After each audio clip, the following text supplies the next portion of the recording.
Hello everyone, welcome to our Psych Talk. Today we're going to be presenting on ADHD. I'm Nico. I'm Jack. And I'm Dan. Alright, so what is ADHD? ADHD stands for Attention Deficit Hyperactivity Disorder. ADHD is a neurological disorder that leads to difficulty paying attention, hyperactivity, and impulsivity. While these problems could be observed in anyone from time to time, the thing with ADHD is that children with ADHD never outgrow these behaviors unless they get treatment. ADHD is also one of the most common neurological disorders in children, as a study found that it affects 4 to 12% of school-age children, but only 4 to 5% of college-age students and adults. So there are 3 classifications of ADHD, which are inattentive, hyperactive / impulsive, and then, combined. Children with the inattentive ADHD struggle with paying attention and are easily distracted. These kids can be very difficult to spot because they don't usually act out in class or anything. They just kind of sit there daydreaming all day. However, the kids that are hyperactive / impulsive are always moving and struggle to control their impulses. Therefore, these kids are much easier to spot because they're always acting out in class and misbehaving. However, children with the combined ADHD type show symptoms of both the inattentive and the hyperactive groups. How do doctors diagnose a specific type of ADHD? Well, a patient can be diagnosed with the hyperactive / impulsive ADHD if they meet the criteria, which will be explained later, for the past 6 months. Similarly, a patient can be diagnosed with inattentive ADHD if they meet the criteria for the past 6 months as well. However, a patient can only be diagnosed with the combined type of ADHD if they show signs for both criteria over the past 6 months. Now, I researched on a professional article from Timothy E. Wylens and Thomas J. Spencer, who did research on ADHD in general and work on defining what it is as well as what the symptoms are and the treatment. In addition, the research had to do with concurrent disorders, which means people that have ADHD tend to have high levels of anxiety or depression or other disorders like that. So for the first case of concurrent disorders, the study found that there's a high rate of ADHD patients with psychiatric and learning disorders. This means that people with ADHD tend to be more prone to having other neurological disorders. In addition, although there's still debate about this topic, some research claims that there's even a correlation between children with bipolar disorder and children with ADHD. And this is supported by the fact that 57 to 98% of children that have bipolar disorder also have ADHD. However, only 22% of children that have ADHD actually have bipolar disorder. In addition to other disorders, people with ADHD tend to be more prone to addiction. ADHD has been found to make people more susceptible. In fact, people with ADHD tend to be twice as likely to get addicted to cigarettes. In addition, there are more cases of severe substance abuse among people with ADHD. Now, to explain more of the symptoms is Nico. Hi everyone, I'm Nico. So first I'd like to review my journal article named Educational and Academic Outcomes of Children with ADHD. And so this article delved into kind of what kids struggle with in education that have ADHD. A lot of people can kind of identify people with ADHD from that they get extra time or they're in different placements, and that they could sort of sometimes get an advantage. And well, we're not fully going to delve into that sort of topic today, the academic performance of kids with ADHD is lower. The detention rate and expulsion rate is higher, so kids are more likely to get detention or be expelled. And their rate of reaching higher education is lower than those who don't have ADHD. So this study kind of looked into how schools can change their environment and to help kids with ADHD. So it kind of went into a few things. One was reducing classroom size, so having less kids in the classroom so that there's more like kind of attention directed towards different kids in the class. Reducing classroom distractions and noise. It looked into like this lower than 15 decibels of noise and how that kids perform better with that. And that's also kind of why some people need testing accommodations where they're in a separate environment with limited distractions, because some people will be distracted by pens going or people coughing, and it'll completely revamp their mind and like make them not able to focus. And another one is increased exercise, where they looked at recess versus no recess and more recess, and how people with ADHD and kids with ADHD perform better in the classroom, like academically, if they have recess and they have been moving throughout the day. So the diagnosis of ADHD is outlined by the CDC. So you kind of need a certain amount of symptoms to be present in order to classify as ADHD. So regardless of the type, all of these current listings of symptoms must be present. And if you're below the age of 16, you need six of these symptoms. And if you're above the age of 17, you need 5 of them. So the symptoms are, there's a few conditions on these symptoms. First, they need to be present before the age of 12. They need to be present in multiple settings, such as school and at home or work if you're older. The symptoms can't have to interfere with your daily functioning, so they have to be inhibiting you.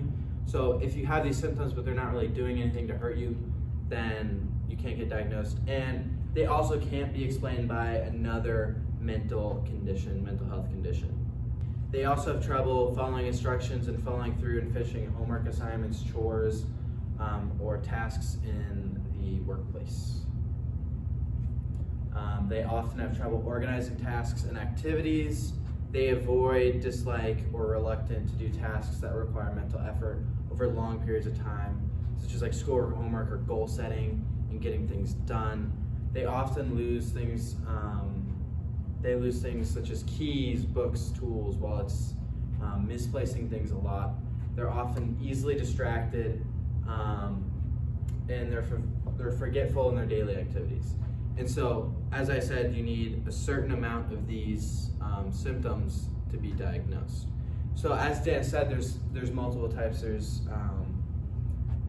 the inattentive, and then there's the hyperactive. And so, to be hyperactive, an impulsive type, you need to have, similar to before, you need 6 under the age of 16 and 5 over the age of 17 to qualify for the hyperactive.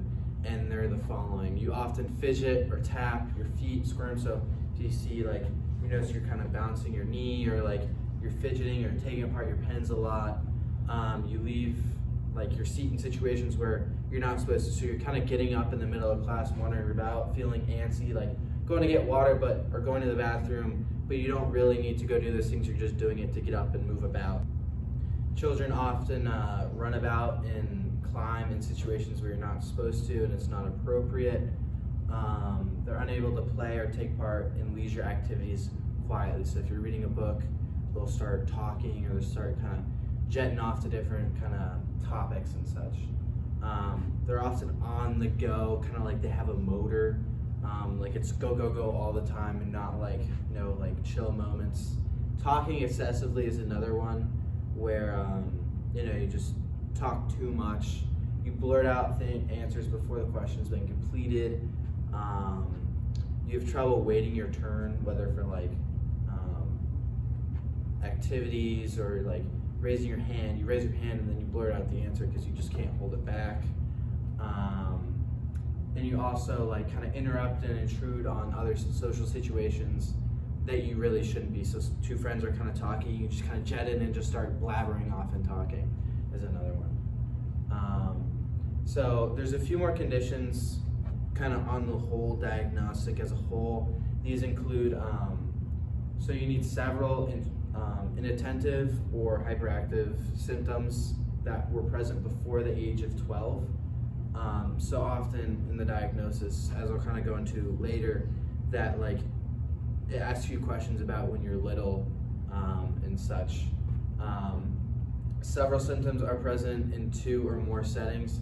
So again, kind of how I stated above, where you need it in work, in school, and home, in all these different environments. And so in this diagnostic process, they'll kind of get these like symptoms from all the different spots. And again, they have to interfere with the quality of your life, and they can't be explained by any other sort of social or mental health issues. So how do psychiatrists, psychologists, and doctors kind of go about diagnosing these symptoms? So how do they identify these symptoms? A big way they do it is through questionnaires. So they ask a lot of questions to see kind of if you like fit into these symptoms. So they'll be like, it'll be like a scale of 1 to 5, be like, how often do you feel like you need to leave your seat, or do you find yourself leaving your seat? And another thing is that they don't just give these questionnaires to you, they give them to your parents, and also sometimes if you're in school, your teachers. So your teachers will kind of see whether this person is exhibiting symptoms in the classroom also, because it needs to be kind of shown in multiple environments. So see whether like you're fidgeting in class, whether you blurt out answers, if you're kind of wandering about in class when you shouldn't be. Another one is where you do kind of activities and you like do like word games, memory retention, and all these things, and you kind of get scored by a medical professional, and they kind of like go through that data with sort of different scales and tests to figure out whether you kind of exemplify these symptoms. Another is the QB test, which is an online test that you kind of take at home, where you sit down and you take it, and it tracks your eye movement and such, and your impulsivity to answer questions on the computer, and kind of does a kind of diagnostic and tests whether the person is ADHD or not, and kind of lines up with how you kind of range on those scales to help you be diagnosed. And so, yeah. I would like to introduce Jack now, for him talking about kind of medical treatments and treatments of ADHD. So, as stated previously by Dan, attention deficit hyperactivity disorder, or ADHD, can have a negative effect on one's ability to learn, function, and interact socially. In my presentation, we're going to take a look at the different drugs that can help to suppress such negative effects, and see how much they can help people who suffer with ADHD. So some standard drugs that we have are methylphenidate and lisdexamfetamine, mixed amphetamine salts, dextroamphetamine, and phospholine. So in a recent study, researchers showed the effect that a drug had on participants with ADHD. And they measured this effect that the drug had on choice impulsivity, working memory, and time perception. The researchers wanted to find out if the drug, methylphenidate, the most common drug for treating ADHD, could help youth with ADHD to have a better time learning and interacting socially with other students. Such drugs can help students, to an extent, offset the negative effects of ADHD and its effects on learning. The researchers found that the drug does in fact help people with ADHD, however, not in all the ways. The drug methylphenidate was found only to help in the areas of choice impulsivity and working memory. However, it may be able to help students with ADHD to learn and retain knowledge better, but it won't help them necessarily with time perception. So what is choice impulsivity? So it's basically how confident somebody can make a quick decision on the fly, and how the researchers tested this was asking the children to make a series of choices where quick responses were rewarded with more points than longer responses. This can, an increase in choice impulsivity can make people more confident and quicker at test taking. So what is working memory? Working memory is the temporary memory storage used in reasoning. The researchers tested this by asking children to recall a series of numbers and letters previously presented to them on a computer screen. They were asked to recite this back to them. And increase in working memory can help with more complex math and reasoning. And time perception. The one thing that the drug did not help was the understanding of time, or change therefore of. And this was tested by asking children to continue tapping at a various tempo for 30 seconds after a tempo was presented by a flashing light. To do this, they would tap on the space bar of a computer keyboard. Now, this is extremely important for music and playing instruments, anything of that really type. So now that leads us to ask the question, does medicine make a significant difference in practice? When comparing the exam GPAs of a medically treated versus non-medically treated ADHD, people with ADHD, researchers found that the medically treated students did in fact do better. GPA for medically treated students is 4.81, with GPA for non-treated students being 4.71. Now, when comparing the teacher GPA of medically treated ADHD students with ADHD versus non-treated students, the research found that medically treated students once again did better in the teacher GPA category. Medically treated students had a teacher GPA of 4.72, and a non-treated GPA of the non-treated students had a teacher GPA of 4.64. And so now that asks you, do untreated ADHD students, how do they compare to like students that don't have ADHD, right? Now these untreated students, they had an exam GPA of 4.71 and a teacher GPA of 4.64, as mentioned previously. Now the non-ADHD students, the students that don't have ADHD or are not diagnosed with ADHD, they had an exam GPA of 6.23 and a teacher GPA of 6.34. Now remember that these GPAs, they're inflated as they're not American GPAs. They're from Denmark. This study was taken part in Denmark. So how does medically treated ADHD students fare with students that don't have ADHD? The medically treated students with ADHD, they had an exam GPA, as previously mentioned, of 4.81 and a teacher GPA of 4.72. And this compares to the students that do not have ADHD's exam GPA of 6.23 and the teacher GPA of 6.34. These seem like a lot of numbers, but this is based on statistics and findings. And speaking of findings, basically the researchers found that the medicine does help with learning in GPA, obviously as seen in the study. However, it doesn't even come close to even in the field. The drug doesn't come close to even in the field. The medicine only increased the GPA by 2.1%. So you can take that as it will, and if it's really worth the risks and the downsides, as we'll talk about later. But the medicine only increased the teacher GPA by 0.8%, and the medically treated people with ADHD had a 29.5% lower exam GPA than the non-ADHD students. The same trend was found in the teacher GPA. And you might be asking yourself, where does one find the non-treated GPA for students that do not have ADHD, are not diagnosed with ADHD? that was found in the National Reserve and other data sources like that, as it's public knowledge. And the other was compiled through obvious research.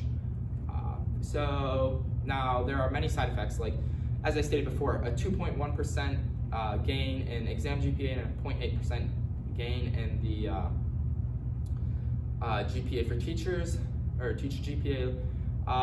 Now that doesn't seem like a whole lot, and especially when you start to see the side effects, as I will present here. These side effects, obviously numerous, very big, and it's up to you to see if you think that these negative side effects are worth a 2.1% increase or a 0.8% increase. So thank you for coming and taking the time to listen to our talk. We hope you learned something. And here are our sources.